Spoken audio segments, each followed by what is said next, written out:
Hey, what's up, guys? It's Tip. Last week on my show, Classic Weekly, I had the opportunity to sit down with legendary warrior and living highlight reel Monkeynews himself. We spent about an hour and a half breaking down the warrior class for you guys, and I'm very fortunate today to be able to upload that video on YouTube. If you're looking to play a warrior in Classic WoW, believe me, you've got to watch this whole thing.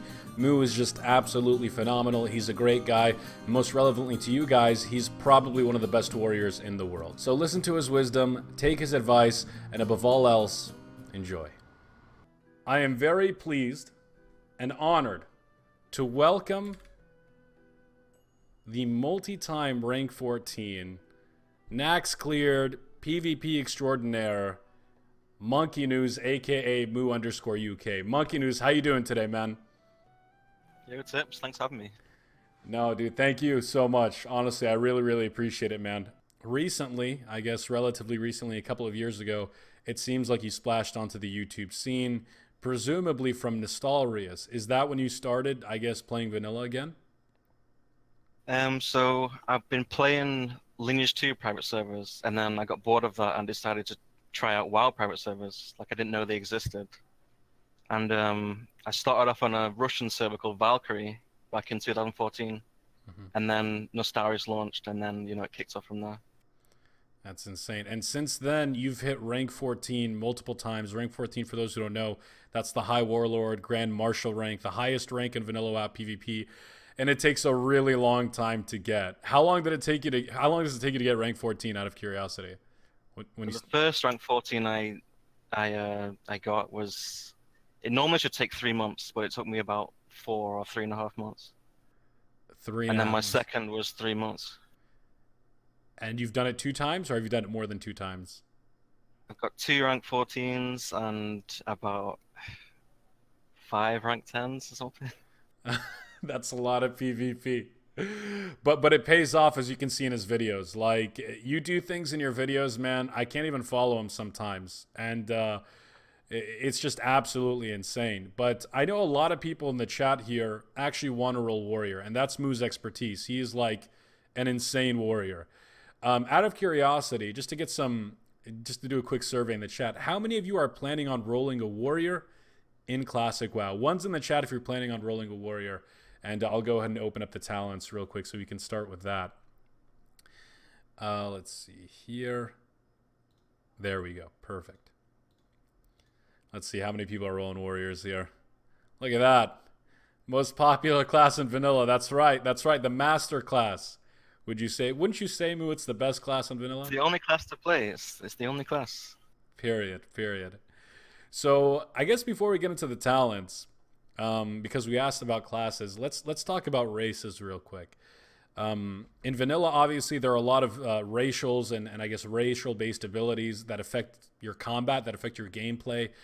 Some people want to roll Alliance, some people want to roll Horde. If you want to roll a warrior in vanilla in Classic WoW, what do you recommend, Monkeynews, for DPS side, for tanking side? What races do you think are the most advantageous? The absolute king of all races is definitely Orc, definitely. Look at this guy, dude. Look, taking the words out of my mouth, dude, is absolutely amazing.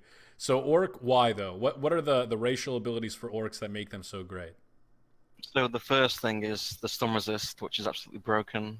It's unpredictable, and then there's PV and PvP with the Orc. It's so beneficial. Absolutely, that stun resist and that PvE ability, Blood Fury, increases your attack power by what is it, a flat amount or a percentage based amount? I don't even know. I think it's percentage. It's 25%. 25% increased attack power as a racial ability in vanilla. You gotta go Orc, fellas. You gotta go Orc. And of course, you get that axe specialization, which we'll talk about a little bit later. What about Alliance side now? I know a lot of people want to roll Alliance. What would you say is the ideal, especially from a DPS standpoint and from a taking standpoint, what are the ideal races for Alliance? For Alliance, there you've got a choice. Like at least on Horde, it's easy, just Orc every single time. But Alliance, it depends if you want a PvP or PvE focus. So PvE is obvious, you go human every time. Hmm. And then for PvP, you're torn between Dwarf and Gnome. Dwarf and gnome. So what would be the advantage of selecting a gnome over a dwarf, for example? For Gnome, you've got Escape Artist, so easier time burst mages. Escape And then your artist. Yeah. dwarf, you've got immunity to blind, deep wounds, bleeds, you know. Awesome. So escape artist allows you to dispel certain magical abilities like frost nova and stuff like that, and slows. It definitely helps out against frost mages. And stone form, you said dispels blinds. I think poisons as well too, right? And so things like rogues and even hunters, much easier time as a dwarf. So you have a lot of variety, you have a lot of selection on the alliance side. But you know, right after you make your character, as soon as you zone into the game, you've got to do exactly what Joanna does so much. You've got to level to 60. And I'm not sure if you were tuning in, Monkey News, to Joanna. Apparently, he's saying he can get to level 60 probably in under 4 days playtime. But as crazy as that is, that's on a hunter. You told me something really insane the other day. Your fastest leveling time on a warrior. You want to tell it to everybody in the audience right now? I don't think anybody's going to believe it, but what was it? What was your fastest 1 to 60 My time? fastest on a warrior is 5 days, but I've never rushed like speed run to 60.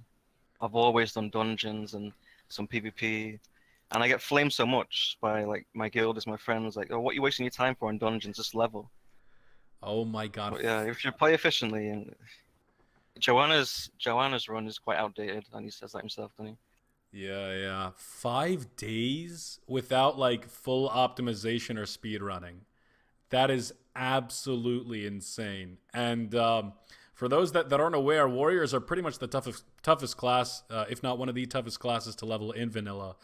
That is absolutely crazy to get it in 5 days. I thought I had a really crazy route, and I did it in 6 days, and that was like my best approach. So we've got the talents opened up here to hopefully help us level a little bit faster and kind of understand me how you approach the game. So when you start leveling, what do you go? Do you go arms, fury, or prot? I play as arms since I do PvP, I do tank, and I do dungeons.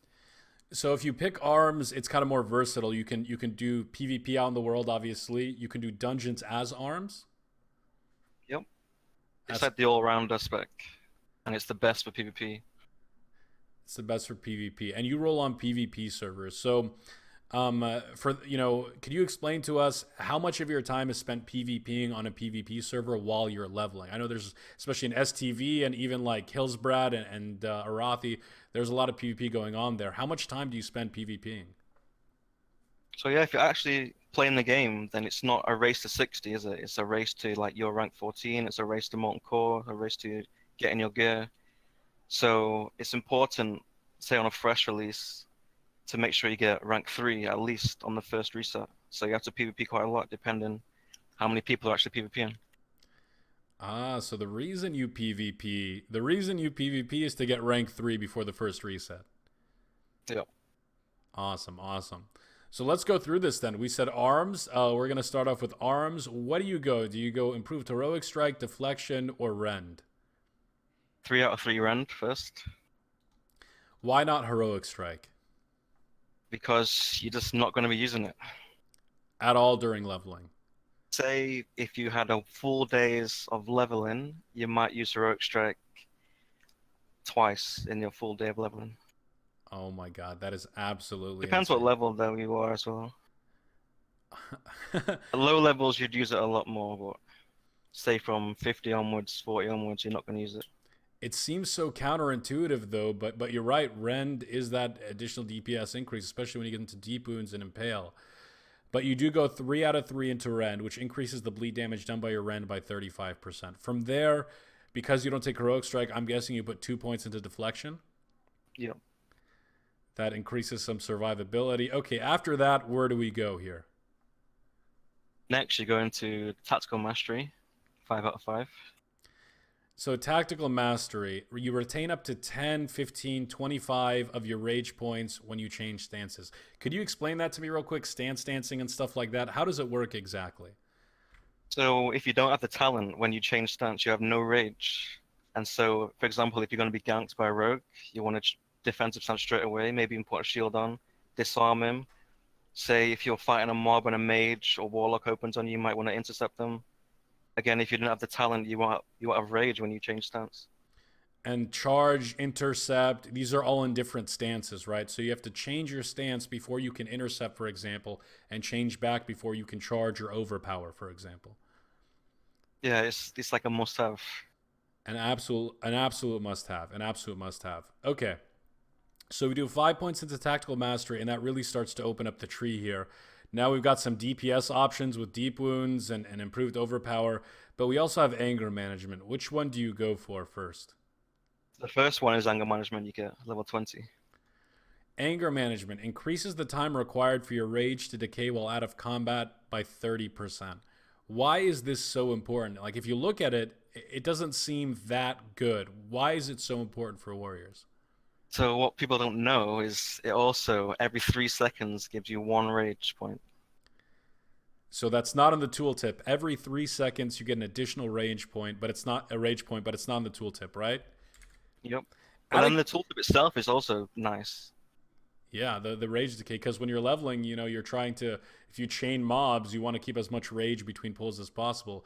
But out of curiosity, those in the chat, who didn't know that? Who didn't know that you got one rage every 3 seconds when you had anger management? Dude, I've been playing Warrior for years, dude, and I had no freaking idea until you told me this the other day.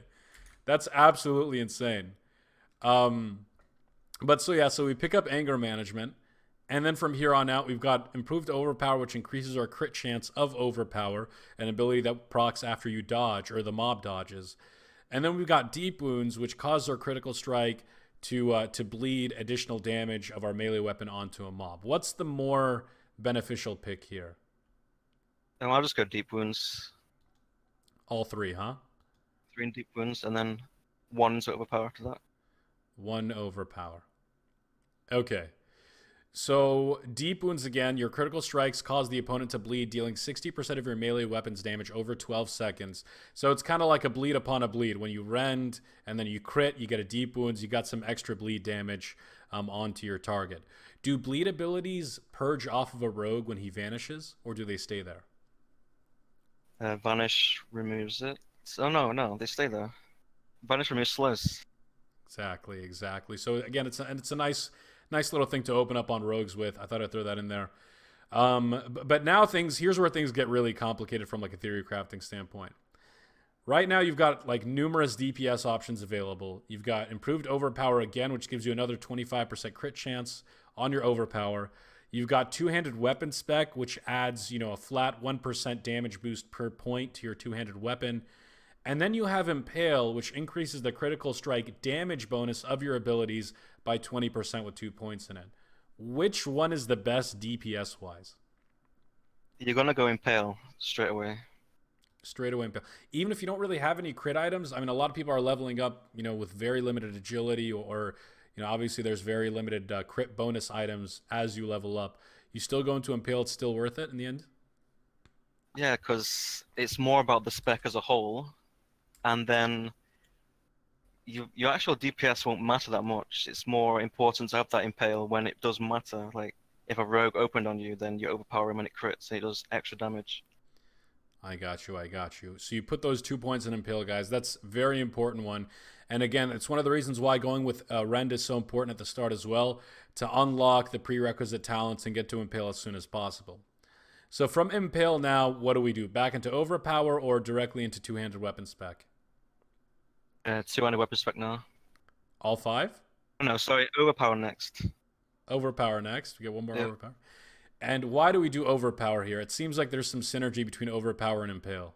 Again, yeah, it's the synergy, and it's just, yeah, it's about burst. About burst. You get an increased critical strike chance, so you have more chance to crit, which again will increase your damage on your Impale and will also proc deep wounds. So there's kind of that like triple synergy there that makes improved Overpower very, very strong. All right, now into two-handed weapon spec. I put 2 points and it unlocked the fourth row of talents. Do I continue in two-handed weapon spec or do I go into one of these other talents here? Well, you leave the two-handed weapon spec and go straight for sweeping strikes. Sweeping strikes. Your next 5 melee attacks strike an additional nearby opponent. Why do we go straight into this? Wouldn't a flat damage increase seem like more beneficial? Why do we go into sweeping strikes? Um, It's going to increase your leveling speed You by a start lot. you start pulling multiple mobs at the same time, yeah?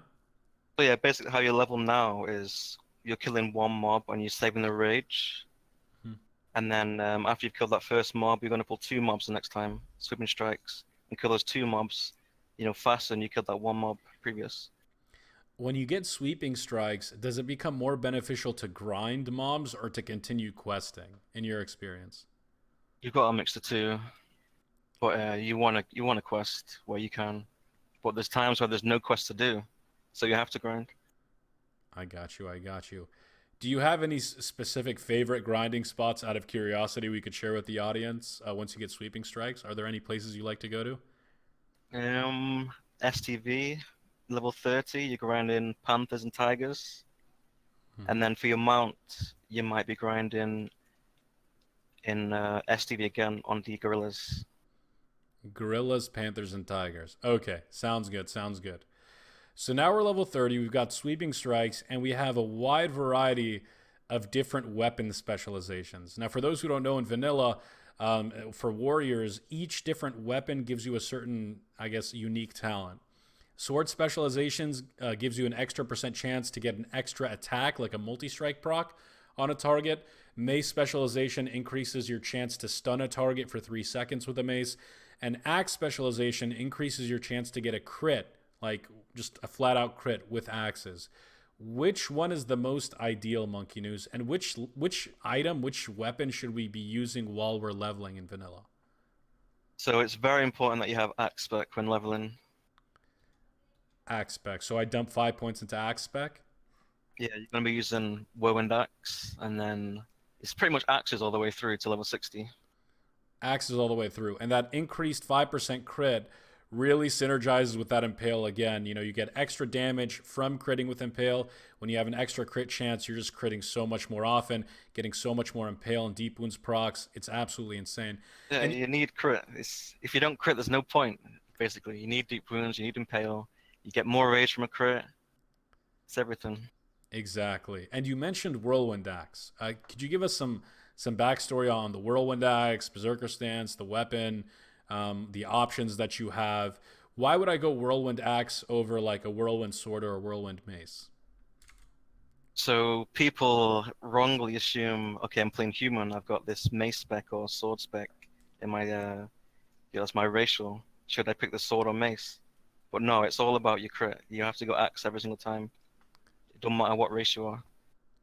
So no matter what race. So I know I've heard people in the past tell me sometimes you go Whirlwind Mace if you're human because humans get that extra mace specialization, and they have a better hit chance with maces. But it seems like that's not worth it. Just go straight for the axe, Alliance Horde, Gnome Orc. It doesn't matter. You go with axe specialization. Every time. Sweet, sweet. So now we're 35 or 25 points in. Um, what do we do from here? This is where things start to get a little strange.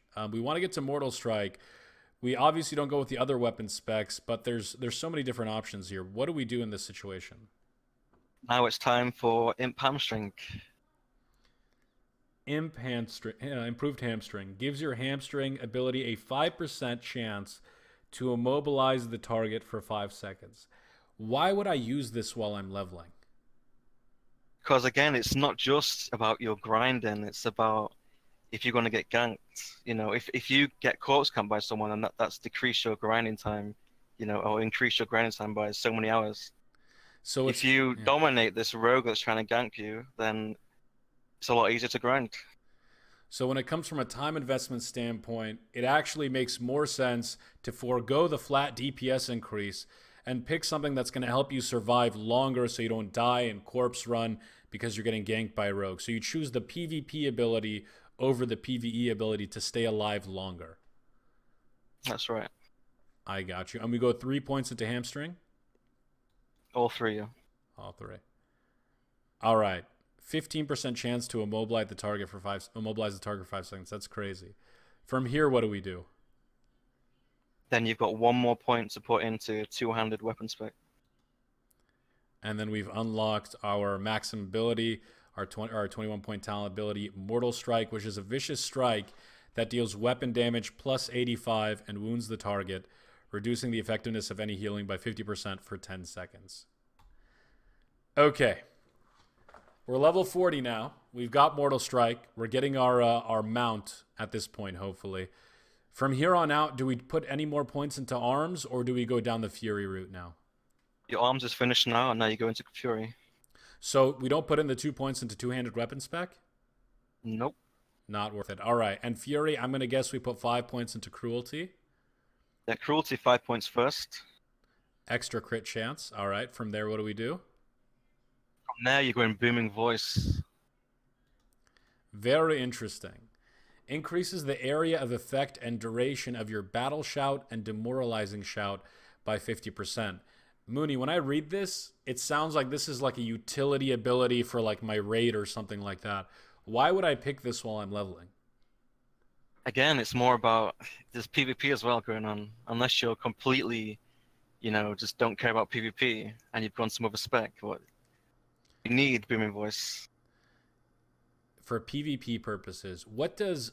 it sounds like Battle Shout, as great as it is, it doesn't seem to help us much in PvP by using Booming Voice. What does Demoralizing Shout do for us in PvP situations, aside from just reducing attack power?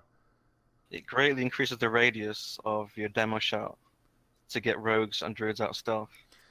So you're saying if I use Demo Shout on a rogue that's stealth nearby, it breaks the stealth? Yeah. Very, very nice. So yeah, rogues that try to gank you in vanilla guys as warriors, you want to put 5 points into Booming Voice, because then you'll just be able to spam Demoralizing Shout to get them out of stealth. Once they're out of stealth, you got them by the nuts, man. It's really, really good. Okay, 5 into Booming Voice. We've got 10 points left. What do we do from here? Next, you'll go Piercing Howl. Of course. Essentially an AoE 50% reduction in movement speed for 6 seconds. Very nice. Again, PvP oriented. After that, what do we do? Yeah, 3 into Blood Craze now. Blood Craze. So Blood Craze regenerates a percentage of your total health over 6 seconds after being the victim of a critical strike. Now, I know some people go actually two-handed Fury while they're leveling to abuse this talent and the Enrage talent. Can you kind of explain what people do to abuse these two talents? Of course, Enrage gives you a percent of melee damage bonus for 12 seconds, up to a maximum of 12 swings after being the victim of a critical strike. How can you abuse this while leveling in tandem with Blood Craze? So yeah, when you sit down, the mob or the player, if they melee you, they will crit you. So you can control these two talents, just have them at 100% uptime by just sitting down. So if I do /sit in game and a mob attacks me, it automatically crits. That's right, yeah. And when An ability won't crit, so you unbind the default sit key, because if you spam that sit key, it'll be sit, stand, sit, stand.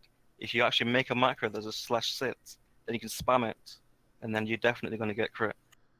That's absolutely insane. So I can control when I get crit and subsequently control my Enrage uptime while I'm grinding.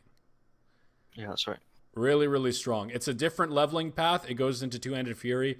As you've heard Moose say, he prefers arms because of the PvP aspect on PvP servers. But it's another interesting option. We'll talk about that some other day, though. But yeah, with 6 points left now, Blood Craze, what do I do next? 1 into Improved Battle Shout, and then you 5 into Enrage. 5 into Enrage. And there you go. That takes you to level 60. Do I have to respec during this at all, Moo? Or I can just do this without any respecs? I think it's with the spec, right? This is like the best spec for PvP, for ranking. You can also tank dungeons with it, and it's great for leveling as well. And if you're lucky with your weapons while leveling, you get axes all the way, then you never have to respec. So then you save your respec costs. You want to get your mount, and then when it comes to respecing Fury for Molten Core, then it's a 1G, 5G, 10G respec instead of a 25G, 50G. That's crazy. That's absolutely insane, as I say all the time. But for real, so this will get me leveled up. It will help me with PvP. I can do dungeons with this. I can tank with this. I can rank with this. And the only thing that I can't do, I guess, is Molten Core, which I can respec at level 60 for 1 frickin' gold. That's it. Well, yeah, you want to be Fury for your raiding. I, you respec every single week. So if you're just going to be respecing while leveling, it's just a massive godsend. That is absolutely insane. Absolutely insane. So yeah, so those that are watching right now, if you guys want to screen cap this build, 3120 build, you guys want to write it down or whatever. This is the build on a PvP server. And before we move on, I'll take a couple of questions before we move on to BIS and consumables. Dashimu is asking, can you ask Monkeynews if he prefers the bear, of the tiger, or of the boar for leveling? So just quick context for those that are watching. In vanilla, most green items and some blue items as well, they have random enchants proc on them that give them certain stat bonuses. And this is actually the same is the case in retail too. So like of the bear, for example, gives you plus stamina and plus strength. Of the tiger, I believe gives you plus agility and plus strength. And of the boar, I believe gives you plus strength and plus spirit. What do you think, Moo? Do you have a preference one way or the other? So mainly, you want of the monkey or of the bear. It's less DPS than tiger. Like you would want some tiger when you're grinding, but you have like inventory space issues. So what I normally do is just have the monkey or bear. So when I'm tanking, when I'm looking to PvP, I've got the gear ready. I But got you. tiger would definitely be more DPS. So Tiger more DPS. Okay. And actually, Moo, there's a lot of questions about leveling. Do you mind if we answer a couple of these related to talents before we move on to Go BiS? for it, go for it. All right, sweet. So somebody has been really asking about server pop. Tube253 has been really, persistent about asking about server population. What do you think about server population for Classic WoW? Um, like ignore the noobs that say they want a 3K or a 5K pop. The more the merrier. You need at least 8K. It's an MMO for Christ's sake. I want to play with other people. I'm one of those noobs, dude, but it's all good. 8K, 10K, 12K. On June 23rd, a certain thing is happening. What do you want to see in that certain thing? How much population? If it's less than 8K, then I'll be worried. But it's gonna be over 10K, which is nice. Awesome, awesome. So the more the merrier, boys. More PvP means more honor kills, means faster ranks, right? Uh, kind of. It depends. Also means more competition for ranks. But yeah, Yeah, it's just the server's alive with more players. If you want to play on a low pop server, you have the choice. Say when Classic releases, you could choose a low pop server yourself. Don't cap it out at 5K and then ruin it for everyone else. I agree. Or you could play retail. I heard there's not much pop there. But moving on, Greth2217. Tell Monkeynews if he says that dual wield Fury is BIS for Horde. Oh God. So what do you think about dual wield? Not dual wield Fury. What do you think about dual wield Fury versus two-handed Fury on Horde side? What? I know we haven't really talked about it just yet, but somebody asked that question. What do you think? What's better in a raid environment, two-handed Fury or dual wield Fury as on Horde side? On Horde, 200 Fury with a BRE is gonna be BiS until either rank 14 or AQ. At which point, one-handers become better for the rest of the expansion through an axe. Yeah, it's just one-handers is much better single target DPS, but it's Mm. like when you're in Molten Core, it's all AoE, and Blackwing there, you don't have the one-handers and the hit to out DPS a BRE, a Bone of his Edge. What about post Might of Menethil best in slot? What's better? Fully geared out, two-handed So Fury, fully geared out Nax, then your one-handers Fury. one-handed Fury. Okay, I got you. I got you. Corey Haley asks, does Monkeynews believe in exploration leveling or just questing between 1 and 5? I'm guessing like specific to Classic WoW launch too. What do you think about those exploration routes? Are they worth it or are they a waste of time? I think it's a waste of time, to be honest. I've not done it myself. I know a friend of mine released a video about exploration.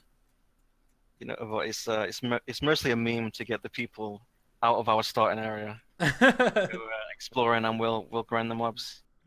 Oh my god, it's a little trick, yeah? I mean, don't get me wrong, right? You can do it, and you have a peaceful time, but it's I don't think it's ideal. You don't get any items. You don't get any copper or silver or anything like Yeah, that. so you're guaranteed a level 5, say after an hour or something. But then from level 5, you've got no gold, you got no gear.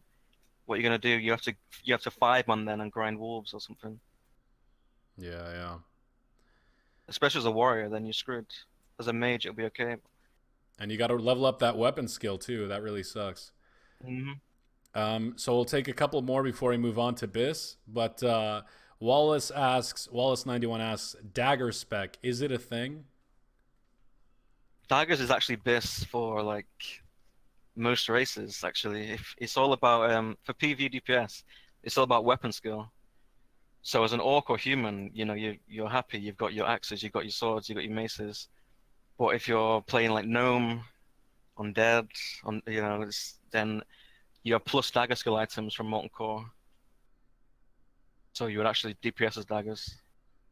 Wow, that's actually really interesting. You DPS as daggers and molten core as a warrior?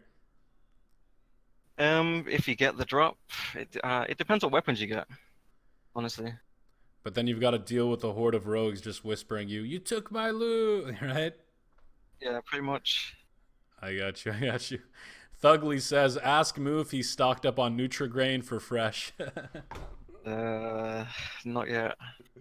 I might pass on the green. You know what I do? There's these like honey granola bar things. I think it might be Nutrigrain. I don't know if it's the same thing, but it's like they give you a lot of energy. They're whole grain. They're wheat.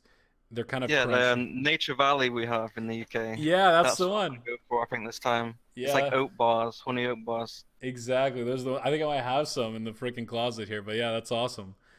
We'll take one more before we move on. Can I do all Baron's quests as an undead from level 12 in Classic?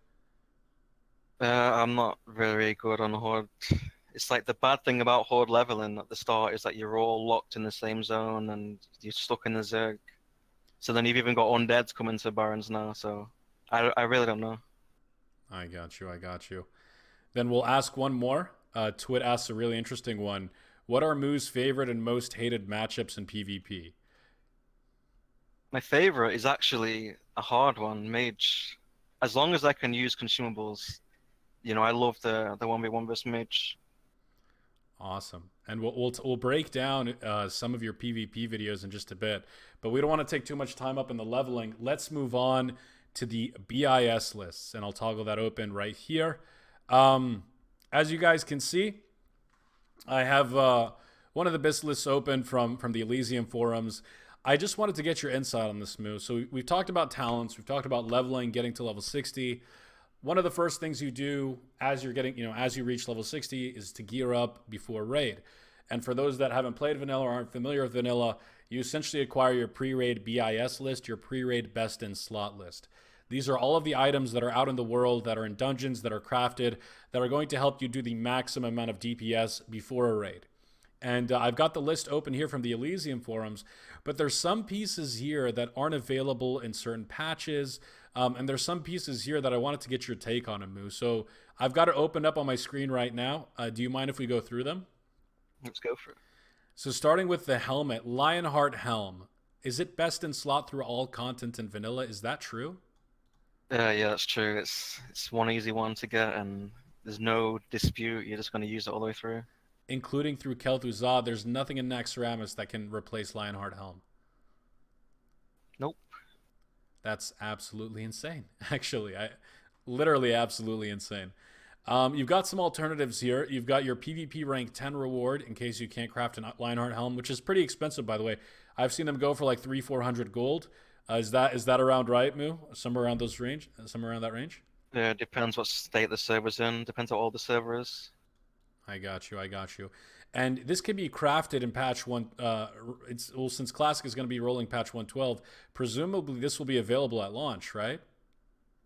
Yeah, it's just we need to find out if it'll be a drop. The plans are drop from like UBRS, or will it be a Nixia and raids only? Like, we'll have to see. I got you. It should be in from the start. I got you. And in case they aren't, you've got the Champions Plate Helm, which is a PvP rank 10 reward. How long does it take you to get rank 10 in PvP? Well, you're not going to have this reward because this is the level 60 set. that is upgraded with, I don't know what patch, like a Nax patch or a ZG patch. It depends what server you're on. At the start of a server, the actual rank 10 gear will be level 58, and it's really bad stats. So this list is. So this list depends on the itemization they choose for Classic. If they decide to do the final itemized items, then this would be ideal. But if they decide to do progressive itemization, which we all hope they do, honestly, this will be kind of obsolete until later on. Yeah, that's right. Mask of We're the using Mask of the Unforgiven from Strat 11. Mask of the Unforgiven, and that is a leather item, if I'm not mistaken. Let me open it up for you guys. Yep, increases your hit chance by 2%, and increases your chance to get a crit by 1%. This drops, excuse me, in Strat Living. Okay, so easy enough. Let's move on to the next. Mark of Forge Ring. This, I believe, is from the In Dreams quest and Eastern Plaguelands. Is this the best in slot going into raid? Yeah, another easy one. No dispute over what to take. This is a very easy one. You're going to use this until either you're a Nixia neck or your Hakar neck. Awesome. And because it's a quest reward, we won't really go into the other two. It's very easy to get. The quest requires a group just to kill some elites. It's an escort quest, but it's not too bad.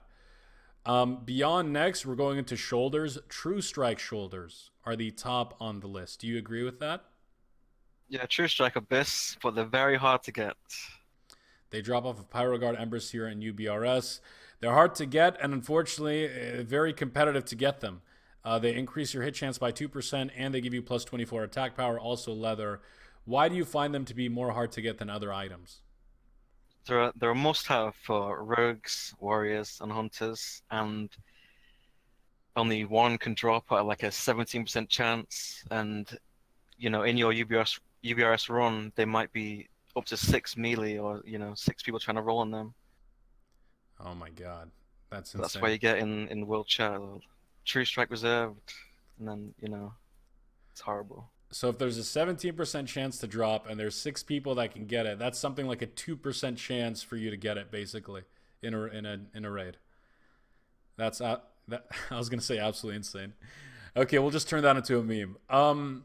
So in case we're not able to get the True Strike shoulders, we've got the Abyssal Leather Mail Plate Gauntlets from Silithus. Now again, these won't be in game when you're trying to farm your Pre-Raid BiS. I was gonna say this is for really really late game. Yeah, they come out with the Silithus patch with pre-AQ. I got you. The third option is the Razor Steel Shoulders, which I believe is the reward for the level 50 Warrior quest in Sunken Temple. I think you pick that up in Blasted Lands from the I think it's called the Fallen Warrior, Fallen Hero or something. Is that right? Yeah, again, you're never ever going to get this. Whoever made this list has no idea what they're talking about, because you're always going to pick the trinket on that quest. I got you. So it seems like True Strike Shoulders, as painful as it is, it's the way to go. Well, you've got the quest from BRD, which is just 2% hit shoulders, and they're quite easy to get. You just kill a boss, it's a quest. So you're going to use those until you get your True Strike. I got you. And I don't see those available on this list at all. But do you know what they're called? Surprise. This is why you talk to the best, boys. This information, never fully reliable. Do you know what they're called off the top of your head? I can't remember. If anybody has them in chat, that'd be great. But we'll keep going here. Moving on to cloaks. Cape of the Black Baron from Baron Rivendare. Pretty straightforward. Yeah, easy one. No other choice. Awesome. And then moving on to the chest piece. So there's a little bit of variety here. The first one is the Black Dragon Skill Breastplate, which is also a craftable item. Is this available at the start of servers, or does this... Well, I mean, either way, we're going 112, so I guess it'll be available. Plus 50 attack power with fire... Yeah, again, with this item, I don't even know how you're going to get it. Don't you need, Molten Core to get this? You do, yeah. So realistically, when you are farming your Pre-Raid BiS, you've not done Molten Core, have you? So how are you going to get this? This is more for, if you're late to the show and you've got access to all this stuff. And the Legionnaire's Plate Hauberk will be level 58 at this point? And again, yeah, that won't be in game either. So what would you go for? The Orc Forged Hauberk in the Tribute run? Again, will DM even be out when you're farming Pre-Raid BiS? Very interesting. So you'd go down to the Death Dealer breastplate from BRD. I've always gone for Cadaverous armor for the attack power. Cadaverous armor, which gives you 60 attack power, 8 strength, and 8 agility. Very Yeah, nice. that is normally my Pre-Raid BiS. So the Cadaverous armor is the preferred choice on this list. Moving on to bracers. Battleborn arm bracers, I'm guessing, is what you go for. Yeah, again, easy choice. You have to get them. It's great. Gloves. So this is a heated topic. I know with a lot of people. The Edge Masters handguards are pretty much the best gloves. Some people say they're the best all the way through Nax. This guy's saying until Gauntlets of Annihilation. What's your take on that? Yeah, you'll be using Edge Masters until you get those gloves from AQ, pretty much from Cthulhu. Okay. So they But again, hard to get. It's a lot of money to get them. You're probably not going to get them dropped. You'll have your Devil Soul gauntlets, your Devil Soul set to start off with, and then you're saving up your money for your Edge Masters. But then exactly. again, even then, at the start of a server, you might not have the hit or the gear to use Edge Masters. It's like once you hit rank 12, you could break the Devil Soul set bonus and go for your Edge Masters. So rank 12 before you go Edge Masters. With that said, how long does it take to get to rank 12? Like 2 months 2 months. How almost. how much PvP each day to get to rank 12 of those 2 months? I would say at least 12 to 16 hours on a fresh. 12 16 to hours on a fresh. 16 That's hours a for your day. 2 months. If you want to play less, say 8 to 10 hours a day, then it might take you 3 months or 4 months to get there rank 12. Wow. Wow, wow, wow. As some would say, that is absolutely insane. Okay, so moving on. So Devil Sword Gauntlets is the ideal pick. It's BOE, it's craftable, it's leather, it's got a set bonus in it. You've got your gauntlets, you got your leggings. The set bonus increases your chance to hit by 2%, which is very, very powerful. So let's say we go with the gauntlets and we'll go over the legs. We'll talk about Cloud Keeper in a second. But the belt, again, very simple, very straightforward. Omok's Girth Restrainer. Do you have any objection to that? Again, yeah, pretty straightforward. Awesome. Now the legs. Cloud Keeper leg plates. Yeah, again, they're really nice, but and you would use them with your Edge Masters to break the Devil's set. Mhm. But say you're going to spend up to 1k gold on Edge Masters and then 600 gold on the legs. Like, where are you getting this gold from? Exactly, exactly. And the reason why Edge Masters is so expensive is because it's BiS for rogues, I believe for hunters, for warriors. I want to say paladin too, but I could be wrong. Ret paladin. We'd probably have to defer to SFan on that. But yeah, crazy. Like it's just really, really expensive. So you go for the Deversor leggings. It's easy. It completes the set. You get the extra hit bonus. And then going. Oh, what about Titanic leggings? I guess. Titanic won't be in game until late patch. What if they launch with If they 112? launch with Titanic, then straight away go for your Titanics.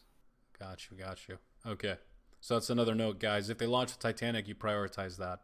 Is Titanic and Edge Masters, it's enough to break the Let Devil Sword set, right? Yeah, definitely. Okay. Moving on to boots, Black Dragon scale boots. Doesn't this require MC mats too? Again, yeah, it's like what patch you want, Fire. how late are you to the grind. What would you recommend as an alternative? The Battle Chasers Greaves?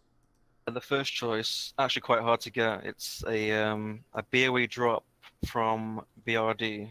The Saffron So leggings or again, you're something? going to be buying them. Battle Chasers Greaves. Okay, They're yeah. really good, but again, quite rare, quite expensive. They might be, between 80 to 200G, depends how populated the server is. Got you. What about the Saffron scale boots or something like? I think that's what they're called. Are they decent or Yeah, no? they're pretty weak. I think you can get better from BRD on a boss in the arena. I got you. Swift Walker boots and pads of the Dreadwolf or Swift Walker boots. Which one do you prefer? I prefer the attack power ones, whichever they are. Yeah, and Halcyon, off of Halcyon. Okay, Pads of the Dreadwolf. All right, then moving on to the rings. We've got Don Julio's band. Again, will AV be out? Doubtful. I would have said doubtful normally, but didn't they say something about Battlegrounds in the update? They like use them as an If AV example. is out, then I would like that. I would get, it makes it a lot easier, more Yeah. things to do. So yeah, definitely Don Julius band. And then Blackstone Ring from Maradon off of Princess. 1% hit, 20 attack power. This one's also hard to get, man. I feel like the only, like, one of the few reasons you run Maradon so much is for that ring, and everybody always wants Well, it. it sounds hard, but what you'll find now is you have warlocks and hunters on a fresh realm. This is their way to grind gold. They just solo Moradon. So what you could just do is shout in the world, look, want to buy Blackstone Ring, 20G, and anyone farming the dungeon will just happily take you in, pay There them you go. 20G, and they give you the ring.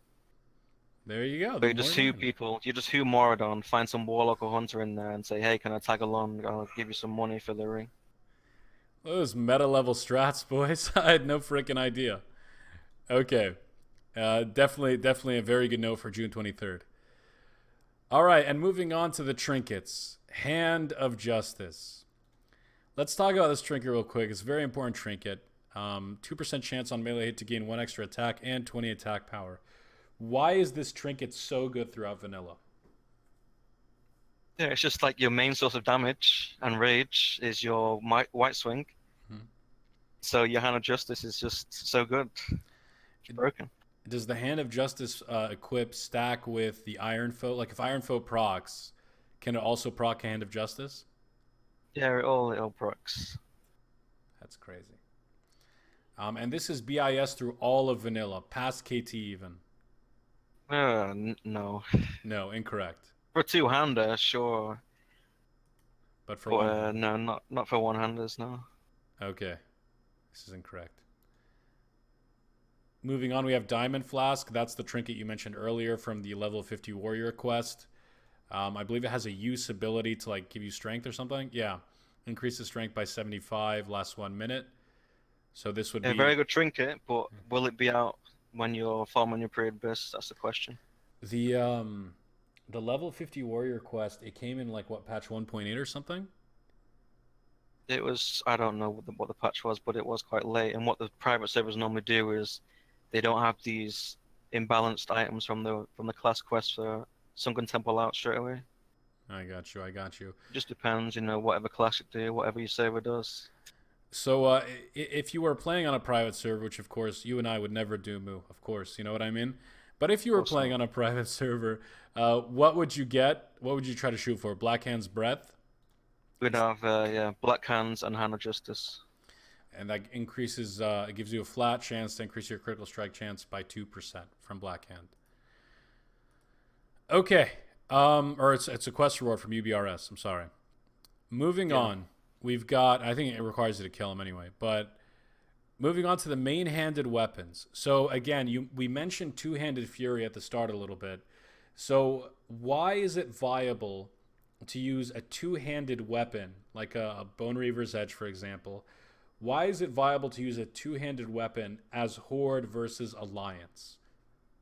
Because Horde have Wind Fury, so Wind Fury proc as a two-hander, it could be like up to 2k damage.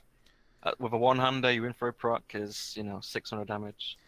So a Wind Fury proc, you're talking about Wind Fury Totem, which gives you a percent chance to attack with your weapon instantly. Obviously, attacking with your weapon instantly with a two-hander is a lot more powerful than with a one-hander. That's why it's so much more powerful on Horde side to use a two-handed Fury weapon, because you have that the totem there. Alliance doesn't have Shaman, obviously. So that's interesting. What would you say is the pre-read BIS for a two-handed Fury wielder? It would be Arcanite Reaper, would it be? I That's don't what I'm gonna. even. Either that or the Nicker. I don't know. What you would use for two-handed Fury is the UBRS two-handed sword that has a proc to summon that demon or that salamander thing. But again, it's hard to get. Yeah, yeah. If you can't get that, then you'd have an Arcanite Reaper. I If got you you. can't get an Arcanite Reaper, then you might get. I don't think you'd use the Nicker because of the debuff it puts on the Oh boss. yeah, the bleed debuff. Oh, that's true. I got you. So Arcanite Reaper. But in the case of One-Handed Fury, which is what most Fury Warriors will go, especially on Alliance, you've got Iron Foe, which is it's a very interesting weapon for a number of reasons. Very low drop chance in BRD, and at the same time, from what I've understood, the procs on private servers might be off significantly. It might be a lot stronger on private servers than in retail classic. What do you think about that? Yeah, again, we don't know like what the proc chance should be. There's all these theory crafters, all these guys that go in to old forum posts and Wowhead and try to, figure out what the proc chance was. So they don't know how good it is or how bad it is. But normally it is pre-raid BiS. Mhm. It's just hard to get again. It's like, do you want to just go for your swords from UBRS, or do you want to farm, up to 100 runs BRD, get this Iron Foe, and then are you going to get Fell Strike as well? Exactly. And I've heard Felstriker also has a very, very high proc compared to what it was back in vanilla. That's what a lot of people have told me. I'm not sure, obviously. I don't think any of us are sure. But yeah, who knows? Who knows? Do you And recommend. again, I've never used the two, and I never grind them. I never have time to grind them because I'll be ranking or doing other things. But I just go normally for the Darens. The Dalren's Tribal Guardian, the Dalren's Sacred Charge. There's no point of wasting your time with anything else, you think? Just go straight for these. They're not too hard to get. Yeah, again, Darens can be easy to get. Depends on the server, the drop chances. But if you are just trying to push for high DPS, trying to speed runs and stuff, then do grind for your info. Go for it. How long does Iron Foe stay BiS going into Molten Core and BWL? Not it gets replaced in BWL, right? It's probably on par with like Blood Line weapons. I would replace info with rank 14 or Blood Line, I think. Okay. From Ani, right? What's from money? You said Bloodletter? Blackwing Lair. Oh, Black Lair. Oh, I'm sorry. Sorry. Accent thing. My bad. I thought you said Bloodletter, like Viscag. But yeah, the one from I don't know. Maybe you would replace it with Viscag or Deathbringer. But I'm not sure how good Info is. People say, "Oh, Info's BiS all game," but they're Kronos players, or they've got the wrong information. Feels bad, man. Shots fired. Okay, okay. Um, I know there's a couple of you in chat. Get out of here. Whoops. Going back to here. Okay. Aside from that, we've got the bow, the Satyr's bow from Dire Maul East. I don't think you would dispute that, right? Will Diamol be out? That's the question. But then you've got the Black Crow from LBRS, which is pretty much the same. I got you. And Dire Maul was released like 3 months into the original vanilla cycle, for those that don't know. So there's a question of if Blizzard uses patch 112 just as a foundation, they might not release Dire Maul for like 3 months, just like it was back in the day. So who knows? So obviously all the Dire Maul rewards and stuff like that, those may not be available if you're rushing to 60. Also, the Black Crow is again very hard to get. It's like at the start of LBRS, and there's going to be rogues rolling for it, and there's going to be hunters trying to go for it. And depending on how much hit you've got in your period BiS, you might just go for the attack power bow from the same boss. I got you. I got you. And Black Crow is a very low drop rate, anyways. A very low drop rate. All right. Moving on into Enchants. By the way, does anybody have any questions about the gear before we move on? Any gear specific questions before we go into Enchants? Man, it's crazy how much all of it's relative to like what patch and how they roll it out. You feel like anything can change, man. And that's like the thing about vanilla is like patches, these private servers, every server's different. Yeah, absolutely, absolutely. So Burly Boy is asking, ask him about Exalted Warsong Gulch legs, rank 12 legs versus Titanic leggings. What do you prefer? Titanic are way better than the Wass and Gulch legs, and well, I don't. But they both won't be out for Pre-Raid BiS. Okay, so they both won't be out. How do you use slam? How do you use slam in general? Somebody's asking, how do you use slam and when do you So use slam? in DPS, you won't really be using Slam as two-handed Fury on Horde because it's more about spamming Hamstring for your Wind Fury. If you try to fit Slam in, it's a nightmare. You might get one Slam in per boss or something. Slam is a lot easier to use on Alliance, but again, it's so situational. Like, you're only going to play 200 Fury in Alliance if you get a BRE before you're rank 14. And then again, Slam's so situational, quite hard to use. I got you. So in general, not the best idea. Okay, so let's move on then to enchants over here. We skip the two-handed weapons. I mean, Unstoppable Force, it depends on if AV is available. Trent's Bane, is it more, or again, Dire Maul might not be available. Diamond, yeah. Brain Hacker over Arcanite Reaper, what do you think? To be honest, I'm not very experienced on the two-handed BiS. I've never done it. No Like when problem. I had my Orc, I was using Axe of the Deep Woods one-hander. I got you. So is it, I mean, I've heard a lot of theory crafting on it. Is it a meme spec or is it actually like competitive? Oh, once you get a BRE with Tony Fury, then you're the boss. You're the best. I got you. I got you. It's broken. BRE drops off of Ragnaros, by the way. Bone Reaver's Edge. Yeah, All good right. luck getting that. Yeah. Good luck. Moving on to enchants. Got our Helm enchant, 1% haste. No, I don't know who's making these guides. They have no idea what they're talking about. So you prefer the 8 stir? 8 strength. Yeah.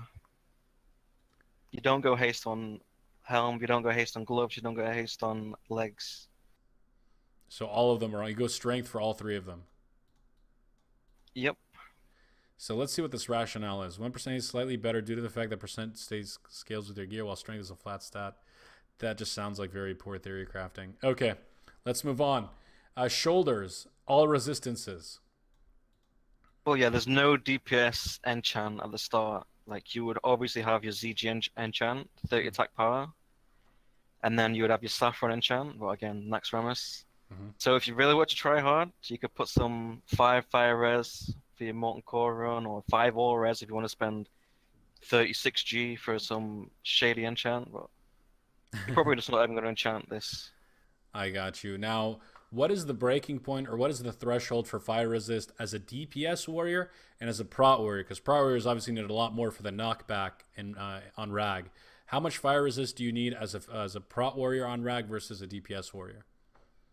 DPS warrior, you're not going any fire res, you're not building it at all. It's a common You're just going to use misconception. a greater fire protection potion. Help out the Exactly. healers. I got you. I got you.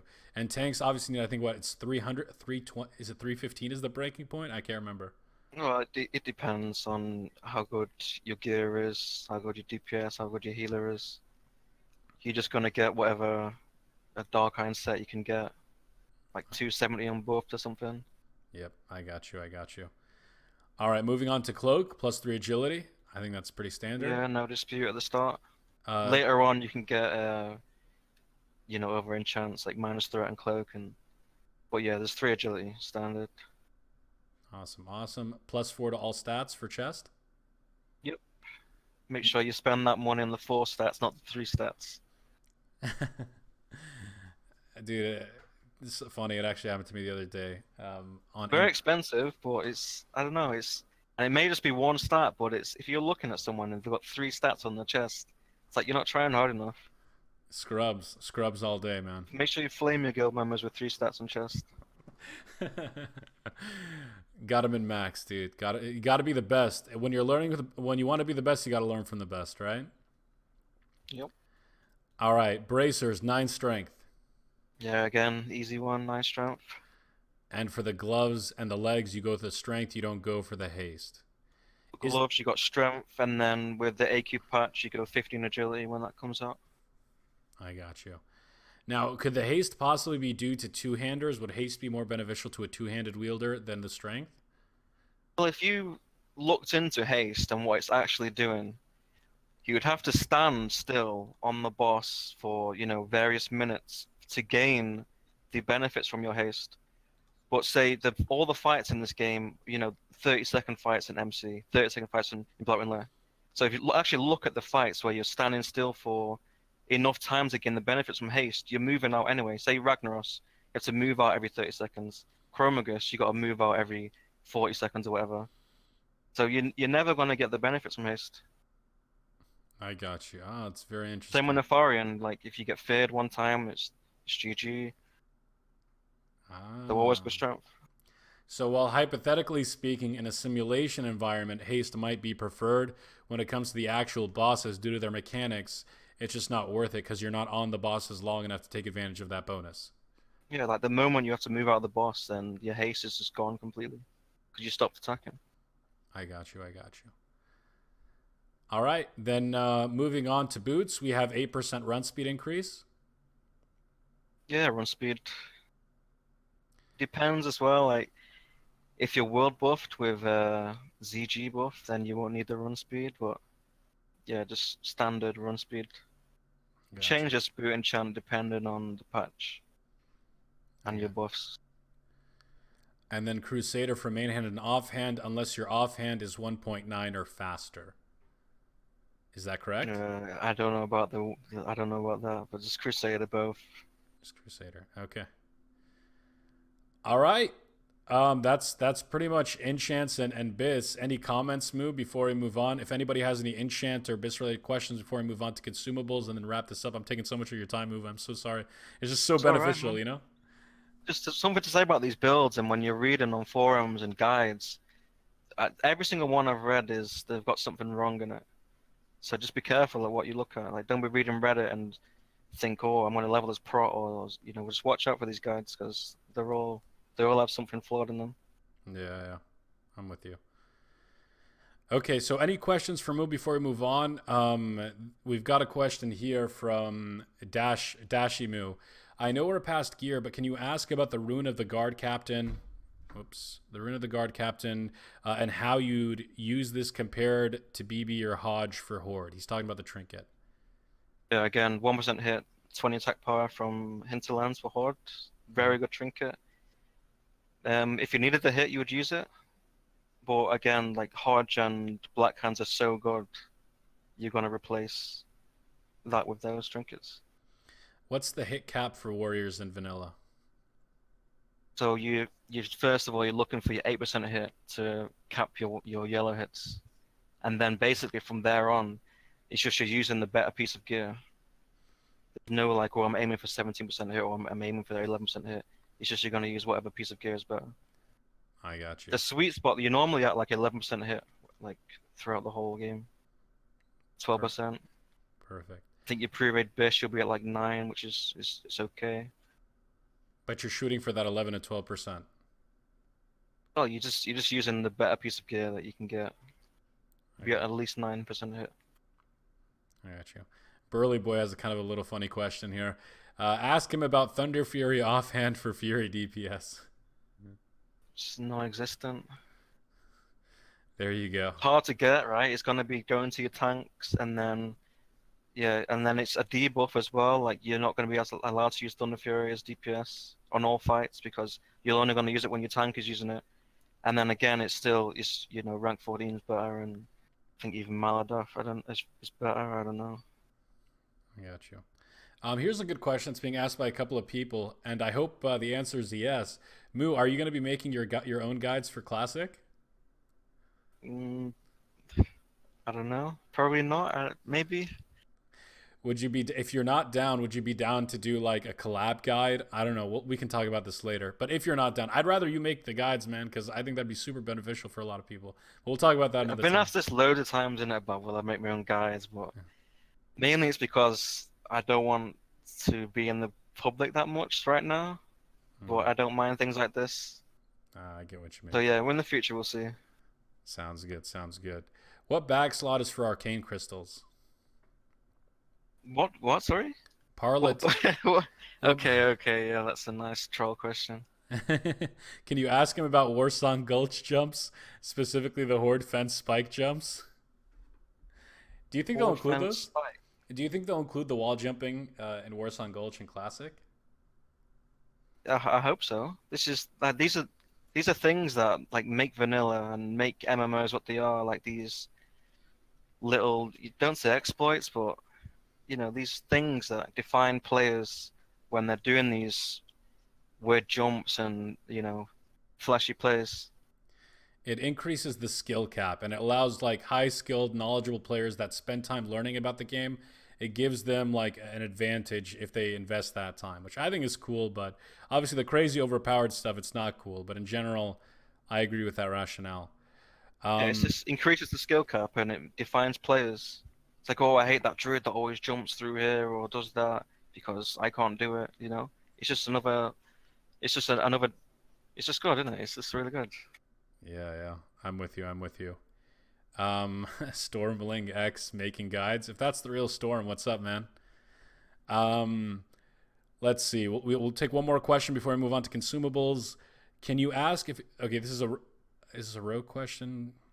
Can you ask if he thinks it's worth sacrificing crit at a rogue to get the offhand as close to hit cap as possible?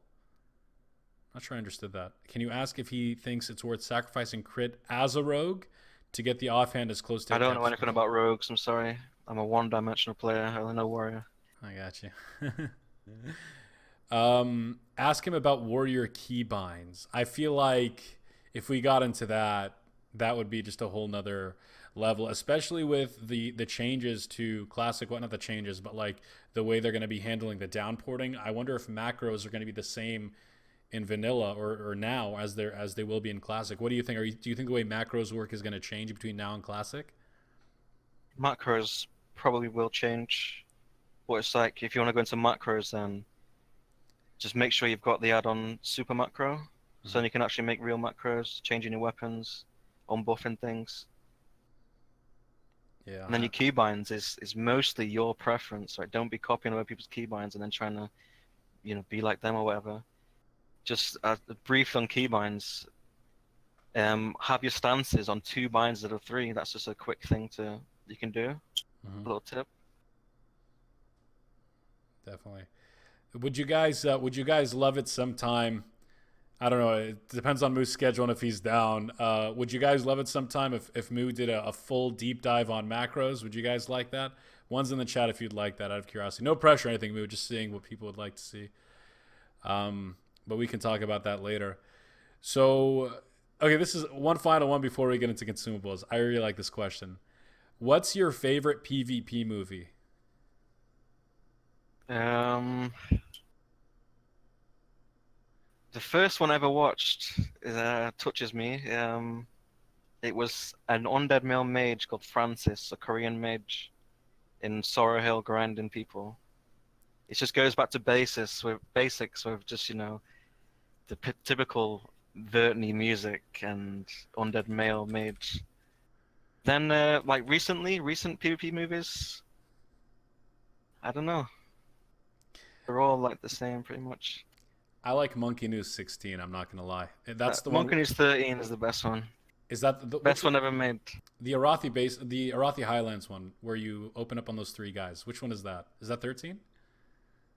Uh, 13 is the one with the Warson Gulch jumping over the fence and the 1v4s and 1v5s and shit. Ah. What do you guys think? Should we watch some of those? Should we watch that one today and have Monkeynews break down some of it? I don't know. We'll see. We'll see. But let's continue. Moving on into consumables, which I have open right here. I hope. Oh God, no, I don't. 1 second. I've got the other tab open. Production value, boys. Okay, here we go. Consumables. Perfect.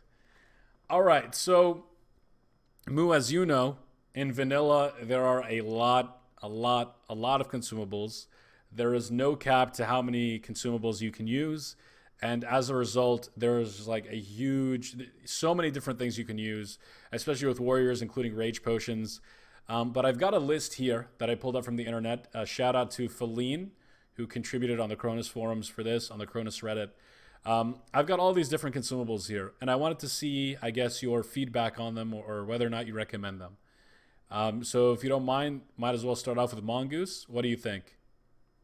Right, consumables. You Mm-hmm. need to be careful at what it's actually stacking. So like I see Firewater's on there, but Firewater doesn't stack with Juju Power or Juju Exactly. Might. Sorry, there's the attack power one. So there's a problem with a lot of consumables in vanilla. You'll consume them, and they'll give you the buff icon in the top right of your screen, and it'll seem like they're stacking, but if you actually open up your character sheet and look at your stats, they're not increasing. So you might consume a Fire Water and a Juju Power and be like, oh, dude, I'm getting buff, but they don't stack. So again, it's a waste of gold if you do it that way. So we can go through some of those. So Fire Water and Juju Power, which one do you prefer? I think they give the same amount, right? But it's Juju Might you use, and Or it gives Juju you might 40 say attack power. 40 attack The power. Firewater gives you 35. So I got you. and it's all about min-maxing. The meta is all about being, the top dog. So you're always going to use the Juju Might So over the Firewater. so Juju might. Mongoose. Use Mongoose, right? Yeah, elixirs. You'd have Mongoose and Fortitude, and if you want the armor as well, you'd use Superior Defense. Three elixirs. Perfect. Elixir of Superior Defense. Smoke Desert Dumplings. Those give you like 20 strength or something, right? Yeah, that's your food buff for Mm-hmm. 20 strength. But again, it might not be in straight away. So if your desert dumplings aren't in game, then you'll be using the sun fruit from Argent Dawn Revered. Just 10 strength instead of 20. Got you. Moving on to the ground Scorpok. I don't even know how to pronounce that. Assay. Say, yeah, that next is your Blasted Lands buff. Mm-hmm. There's Roids, which is the best. You can't stack them all, right? Mm-hmm. So you would take all to your raid and you'd use them one at a time every hour. So you got your Roids, which is your strength. You got the Scorpok, which is agility, and then you've got the stamina one, which you'll use last. If your raid is 3 hours long, which is very rare. I got you. And you can only have one in your inventory each time, right? You can have all three in your inventory. Well, one of each in your inventory. One of each. Yeah, that's what I meant. Yeah. That's why you only bring one. That's why you can't stack them. Moving on to Rumsey Rum Black Label. Yeah. Quite expensive for what it does. It's only 15 stamina, but every little helps. You should use it. And if that's not in game at the start, then you'll be using the Diamol one, which is only 10 stamina. I got you. Now moving on into restorative pots. So quick thing about potions in retail versus vanilla. In retail, if you use a potion, I believe during an encounter, you cannot use a potion again. In vanilla, it doesn't work like that. You can use potions when they're off cooldowns, and you can use different. I think they share a cooldown, but you can use potions multiple times during a fight. Is what I'm trying to say. My question is, Moo, does the Mighty Rage potion stack with like healing potions? Like if I use Mighty Rage potion and then I use a healing pot, can I do that or do I have to wait for the cooldown? All potions share the 2-minute cooldown. So before the boss fight, if you got time, you'll use your protection potion, like your fire or your shadow or your frost or whatever. Mm-hmm. And then for the boss fight, what potion are you going to use in that boss fight? You'll know. Like, will you use a rage pot for the DPS? Will you use a resto pot so you don't get, some curse on you or mind control or something? Mm-hmm. Or do you need, say, like on Saffron, are you going to be spamming frost pots to help out with the healing? On Lotheb, we'll be using shadow pots because you can't be healed. But most of the time, you just rage pot, execute phase to get your 4k damage execute. Exactly. And because potions have a 2-minute cooldown and fights, especially in like Molten Core and stuff, are much faster, you really only have time to use one pot anyways. Yeah, it'll be one potion in the fight most times, and it's like, okay, what am I going to use and when am I going to use it? Mm-hmm. But if you use a pot, you can still heal with Whip or Root Tubers, which don't share the cooldown as a potion. Yeah, Whippers on a separate cooldown, so she has a cooldown with Warlock, what's it called? Hellstones. Soulstone. Yeah. Hellstone, that's it. Yeah. She has a cooldown with Hellstone, so that should heal. I got you. And then we got the fire pots. We talked about those. Crystal Yield. Crystal Yield, again, it's mainly for tanks. Oh, that's Crystal Ward, sorry. Crystal Heal is like the heal over time. That's just a waste of inventory slot. Waste. Okay. And Flask of Titans, I don't think you need that. Um, Yeah, Flask is survivability. It's yeah. so much money. But for like your first runs, like your first Molten Core, your raid leader might say, okay, everyone has to Flask. Your first Black Green Lair, and then your first few AQs and Nax, you have to Flask. And then for like casters, you have to Flask every single raid because it's DPS. I got you. Let's move on to the engineering items. So we've got sapper charges, gnomish battle chicken. What engineering items do you bring to a raid that help you the most? So first you've got your obvious Sapper Charge. Mm-hmm. If the boss is not immune to fire, then that's your DPS increase. Mm-hmm. Thing is with Sapper though, it's a 5 minute cooldown, so you might not Sapper, you might use a dense dynamite. Okay. Do you use any grenades? And Ever? the dynamite is the grenade. The Yeah. grenade is more expensive, so you'll just dynamite. I got you. Dynamite or Sapper Charge. And that's pretty much it. But then you've got various summons you can use from engineering.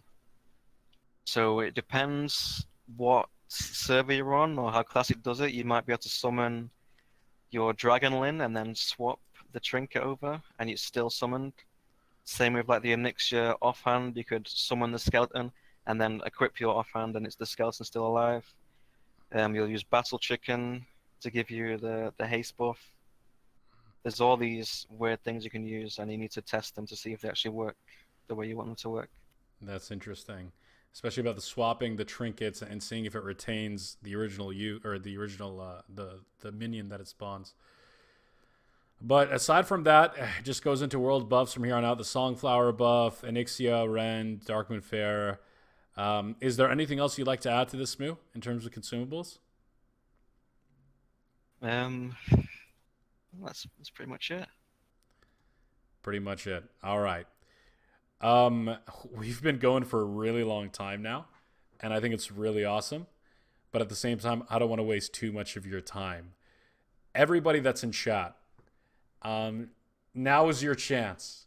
Any question you want to ask Moo, any question at all, and I'll have his. Let's see, not in this one. I'll try to have one of his videos just playing in the background so you guys can check him out. Again, it's youtube.com/monkeynews, and we'll get to that in just a little bit. Century on Last says, what are your plans for Classic? For a Classic World of Warcraft? What are your plans? What are you rolling? What are you playing, etc.? Plans for Classic is to play with my guild, right? And there's that situation where I wish, I could play Orc Warrior because it's so imbalanced. But more importantly, is to play with your friends and with your guild.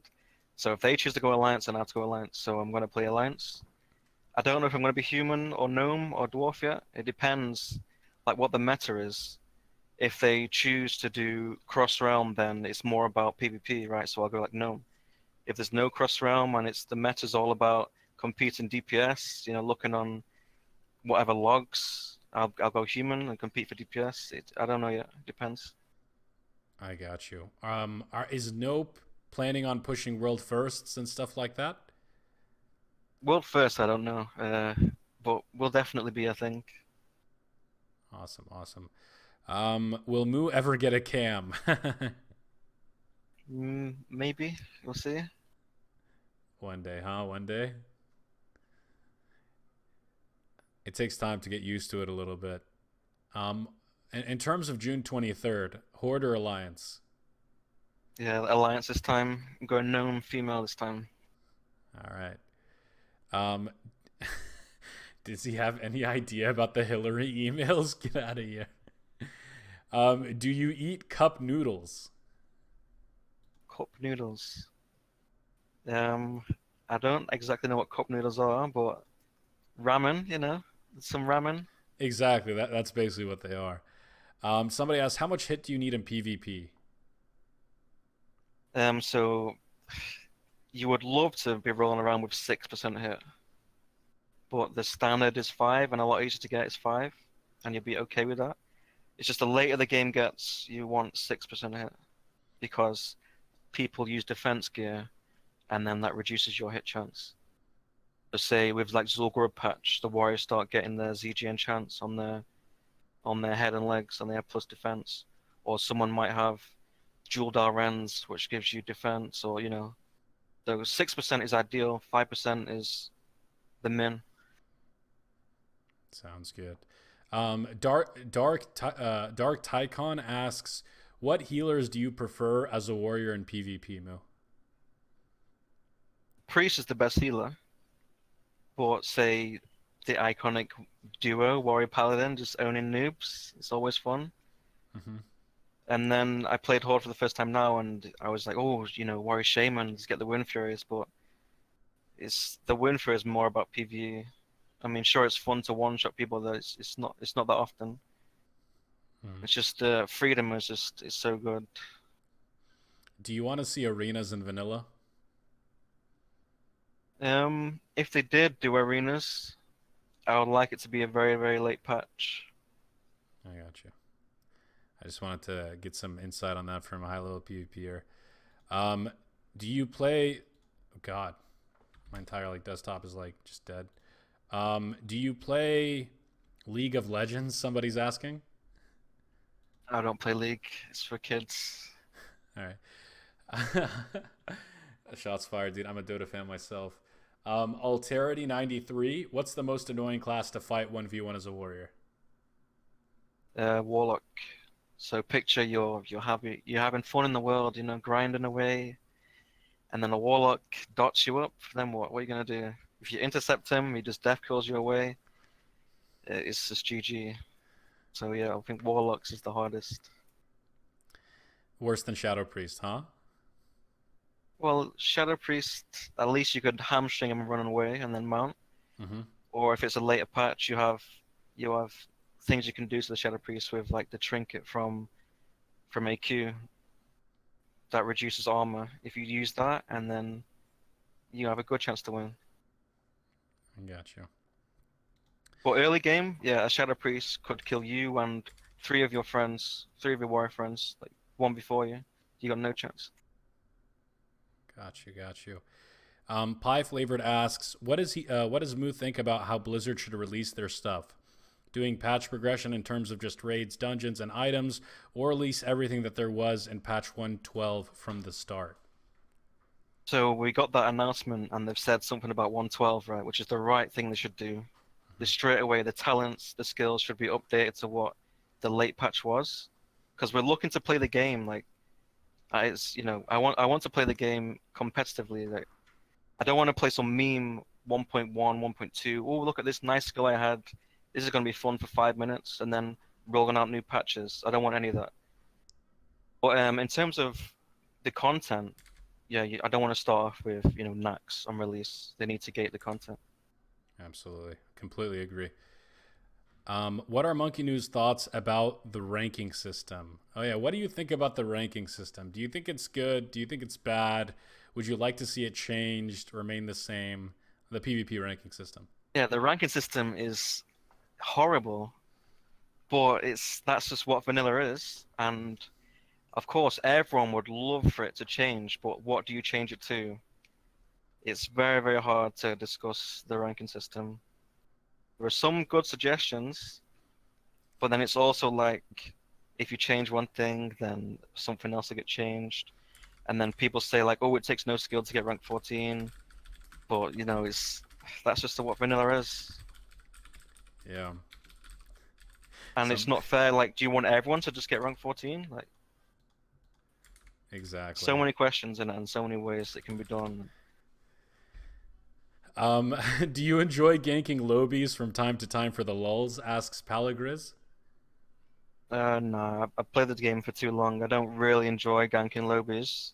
It's just I do enjoy, say, ranking and having to gank lobbies. It can be okay because in the world you're playing the games, anything can happen.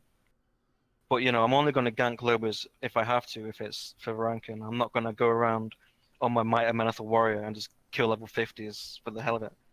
Yeah. I'd rather just duel, like. Honorable Warrior. Actually, hold on. I'm looking at the footage right now. You're 1v4ing right here. I just want to see how this turns out. Let's see. Oh my god. Oh my god. So this is why vanilla's good, right? Because you're forced to rank and you're forced to get yourself in these situations. That's And, insane. it might not take much skill in vanilla, but not everyone's the right spec. Someone might use consumables, like you might have cooldowns. Some people are worse than others. Oh my god. Yeah, what I love about it, now that you brought it up, like even if some classes aren't very good, and I'm actually working on a video about this, even though some classes aren't very good, there's ways to kind of close the gap with consumes and engineering and professions and stuff like that. Like there are ways for a balanced druid to do something. Whereas Well, now, yeah, yeah, the thing where, the old thing where people say, "Oh, you potted in a 1v1 or you used FAP." You need to get with the times. The game is all about consumables and cooldowns, and basically, if you're not using consumables, you're not trying, right? exactly. Unless you agree you're having a fair 1v1, then sure, yeah, you're not gonna use some potion. But if you're out in the world, especially as a streamer, and you don't have Whipper potion, free action potion, protection potions, rocket helm, net, grenades, if you don't have all this, then you're just setting yourself up to die anyway. You have to have everything on you. Yeah, If you're a healer or a shaman without a lip, then what's the point of even playing? If you're gonna go into a 5v5 fight in Ungoro Crater or some world boss and you don't have a free action potion, what's the point, It's yeah. just it's skill level at the end of the day. That's the basic skill in vanilla. Yeah, prayer potion says Icy Forge. OS classic, right? Final question. I want to ask you personally a final question. What do you prefer? Burning Crusade, Vanilla, or Wrath of the Lich King? What's your like favorite out of all of them? I prefer vanilla. Um, I don't know like why though. It's just something about vanilla that makes it so good. I think maybe the gear, right? How especially playing a warrior, how you need PvP gear and PvE gear, and you mix them both in both situations. Mm-hmm.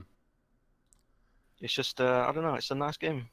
It's like a super high skill cap. I feel like there's so much you can do in vanilla. There's like no restrictions whatsoever. Play how you want to play. You want to go hard, you'll get rewarded for it. You don't want to go hard, you won't get rewarded for it. It's like very linear when it comes to time investment versus reward. At least that's how I feel. Yeah, and it's a long game as well. Like with TBC, sure, it's nice, right? And arena's good, but I don't think TBC lasts as long as vanilla. I agree. And speaking of that, I know I said last question, but I do want to ask you one more. Is there anything you haven't done in vanilla? Is there any rock that hasn't been turned? Is that, dude? I'm just, oh my god, these 4v1s, man. Oh my god. Okay. Is there any challenge left for you when it comes to classic? Because at the end of the day, it's all about classic. Is Oh there? yeah, it's I'm always looking to learn, right? So that's why I keep playing every single new server that comes out because you're gonna do the level again. You might discover something new with your leveling route or something. Then when you get your pre-raid BiS, you might be like, oh, I need to change this. Make sure I'm not playing over Ret Paladin ever again because he's gonna ninja my gear. Or you might meet new players and you learn new things. You play in a new guild and you're having to use different consumables or different tactics. And then, for example, now I'm new to the Nax patch, right? So I'm playing with all these warlocks and mages that are two-shotting me. I need to learn what to do versus them. I'm playing with a Mighty Minotaur now, mace spec instead of sword or axe. I should change my gameplay on that. I'm just always looking to learn, right? And with Classic coming out, it's more incentive to keep learning, keep practicing, I because it's agree. showtime soon. Showtime, baby. This is all practice, dude. It's all been a glorified PTR up until this point. You know what I'm saying? And it's really fun as well. It's so good. Yeah, for sure, for sure. Moo, honestly, man, thank you so much for coming on. Like, it's ridiculous how many new things I learned today. I'm not even joking. For those that are planning on playing Warrior and Vanilla, tell me on a scale of 1 to 10, how would you rate Moo? Honestly, an 11. It was phenomenal.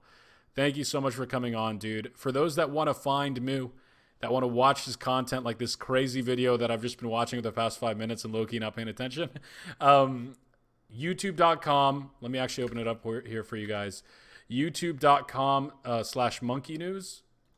This is his channel. Sub, guys. It's just, I mean, if you want to learn how to play a warrior at a high level, learn from the master. He's the master. I've called him the Pat PvP of our generation. Phenomenal warrior. Great guys, you can tell. And thank you so much for coming on, Moo. And if you want to watch him stream, more importantly, twitch.tv/Moo_UK. I'll give him a shout out real quick so you guys can go directly to his page. I think. Did that work? I'm not sure if that worked. But twitch.tv/Moo_UK. When do you stream, Moo? Yeah, there's no just whenever I decide to. Sounds good. Sounds no good. schedule. Just random. No predefined schedule. Well, catch him on stream, guys. You'll see more of his awesomeness in action. Before we go, Moo, any shout outs, anything you want to plug? I'll be controversial and shout the fresh out. Shout out the Grizzmade. Shout out the private server scene. And yeah, shout out to Classic as well. If you want to see more of Monkey News' content, you can check him out on www.twitch.tv/Moo_UK. Again, that's www.twitch.tv/Moo_UK. I highly recommend you check out his YouTube content. His highlight reels are absolutely to die for. And honestly, a lot of times I've called him the Pat of this generation, a title I think he very well deserves. But aside from that, have a wonderful day, fellas. If you're looking for more high-level class discussion in preparation for Classic WoW, check out my show, Classic Weekly, that airs every Sunday at 11 a.m. Pacific Time on twitch.tv/tipsoutbaby. That's 11 a.m. Pacific Time, 2 p.m. Eastern Time, 7 p.m. British Standard Time, and 8 p.m. European Time. Have a wonderful day, fellas. And as always, tips out, baby!